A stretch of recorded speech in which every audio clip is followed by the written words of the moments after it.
we're having the first of the meal prep freezer meals, only this one wasn't one that I went in the freezer because I only did all of the meal prep today. So it's the chicken and the sweet potatoes, all you're getting steamed up there, and the sweet corn. So this is it all plated up. I cut it open just to check the chicken was done. I think this could be a bit crispier. It's not that crispy, and probably it would benefit from a little bit of greenery on the plate. It's looking a little bit beige, but my favourite part is the washing up. There's just these two plates and then these tongs to do. This is the sticky duck, which is an alright plate size actually of the food that's on it. This one took a while to cook. It was in the oven for over an hour, but again, really easy, no washing up, and it looks good. I'm quite happy with this. Tonight we're having the pork for tea. It's been in the oven for about 25 minutes and it looks really tasty.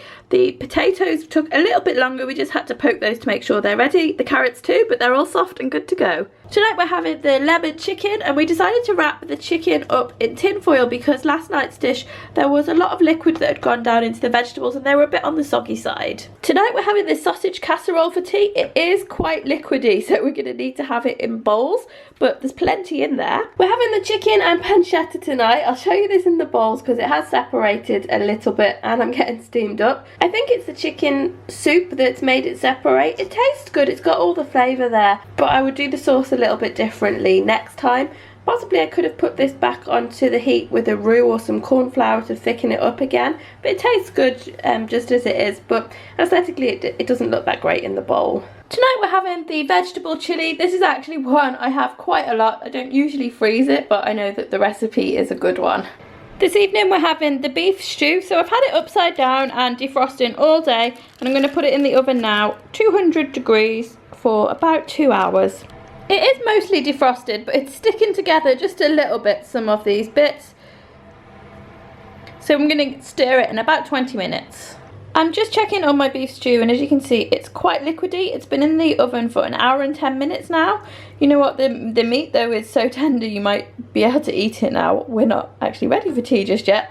I've got a little tip for thickening it up, and that is to add some porridge oats. So I'm just going to do 2 tablespoons of porridge oats.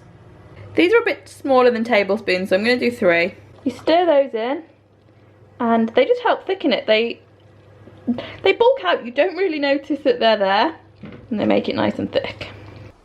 The stew is ready to go now, and as you can see, it's thickened up nicely. It's got much more of a thicker gravy with it. Tonight we're having the chicken wings from the freezer meals. I put these in the freezer for 40 minutes. It was probably a little bit long. They've got a little bit caught, so I guess I'd recommend less than that, 30 minutes, about 180 to 200 degrees. And I've also got some part baked bread that we're going to have with this, and this little bit of beetroot salad. Well, it's the last of the freezer meals tonight, guys. This is the meatballs. I've got another one of these in the freezer and another one of the chicken thighs with the sweet potatoes, the first dish as well, because I made 2 of both of those. But this one I've just put into a big pan and I'm just heating it through. The meatballs need to be totally cooked with this one. If you remember from the prep video, I did think that this might need some more liquid added to it, so I'm just going to keep an eye on it. I'm going to cook it with the lid on, and I probably think about half an hour for this one on a medium heat. The meatballs are done now. I'm serving these on spinach pasta. I did add a little bit of liquid to the sauce, about 200 mils. So that's everything for the freezer meals, guys. I'd love to know what your favourite one was, or which one you'd like to try and recreate. And I'll see you again soon in another video. Thanks for watching.